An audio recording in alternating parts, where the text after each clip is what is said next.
El documental cuenta la historia de cómo los vecinos encuentran precisamente una laguna de excretas de cerdo que en un principio no sabían que era de excretas, o sea, precisamente de estas excretas, y que bueno, a partir de esto pues empezaron a entender que era una amenaza de alguna manera sanitaria para sus familias. La empresa que precisamente tiene esta mega granja ya representaba, pues ya había representado algunos daños a nivel socioeconómico para las actividades de las familias de la comunidad de ese pueblo del que estamos hablando, de Quinchil, Yucatán, y pues en este caso, por la importancia del tema, pues decidimos abordarlo para darle visibilidad precisamente a la lucha que tienen los vecinos y el Consejo Maya del Poniente de Yucatán para defender el agua. Agarramos y movimos el agua y vimos que era de un color oscuro y que salía un olor diferente, como un olor que penetraba y que lastimaba la nariz. La compañía que nosotros exponemos en el documental se llama Quequén. Es una compañía que tiene base específica en la península de Yucatán y es una empresa controlada por un gigante mexicano que se llama Grupo Cuo. Es un conglomerado que tiene acciones en química, en automotrices, bueno, en muchos rubros.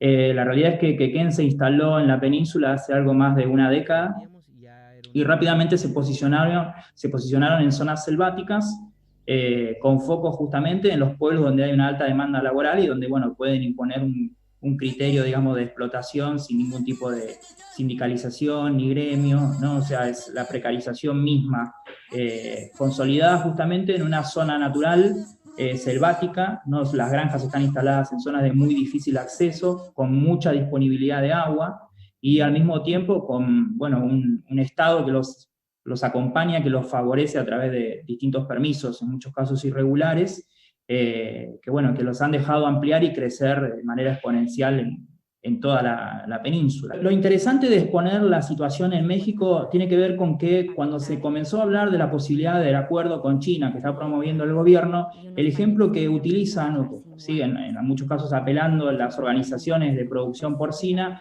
es el modelo mexicano justamente. Y el modelo mexicano, ¿dónde está mayormente consolidado en este momento? En la península de Yucatán.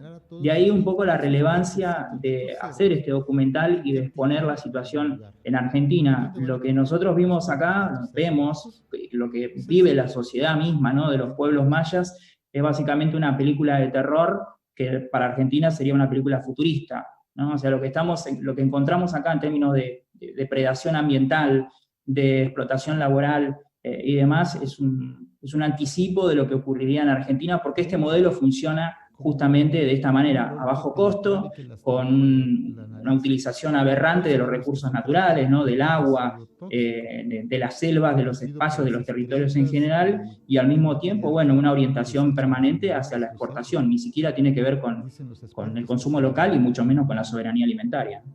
Pudimos contar de que en esa zona había 200 pivotes, 4 camiones se estaban trabajando en ese momento. Paran 10 minutos y se vuelven a activar los 4 cañones. Si esta agua llegara a los cenotes, a pocos kilómetros de nosotros nos encontramos está el cárcamo de agua potable donde se abastece todo el puerto de Celestún. Celestún es un puerto de pescadores que está a la orilla del Golfo de México y que no tienen agua. Entonces el agua la llevan entubada desde esta zona hasta la orilla del mar. ¿Qué pasaría si esta agua entrara a ese cenote? También contar todo lo que rodea, no solamente el desastre ambiental, sino socioeconómico que les ha generado a las familias. Y todo a partir pues, de sus testimonios, de sus testimonios valientes realmente, porque pues ellos mismos saben y dicen que saben que se están enfrentando con una empresa enorme, con un monstruo empresarial que pues aquí en muchos casos es conocido con buena reputación, precisamente porque la empresa se ha encargado de eso. Entonces, se ha encargado de eso precisamente a partir de escudarse con los empleos que genera, de escudarse con obras de bien social que el Estado, de las cuales el Estado debería hacerse cargo. la especie, digamos, endémica, por así decirlo, en esta zona de México es el cerdo pelón, que los mayas criaban, ¿no? Y usaban justamente para abastecimiento propio. Bueno, eso prácticamente se ha perdido, es una rareza encontrarlo por un cerdo pelón, porque bueno, la empresa logró consolidar esta idea de que se podía contaminar, que se podían enfermar sus cerdos de exportación. Así que, en resumen, apicultura, agricultura, prácticas ancestrales de soberanía alimentaria son las que se están perdiendo a partir justamente de este modelo de producción intensiva.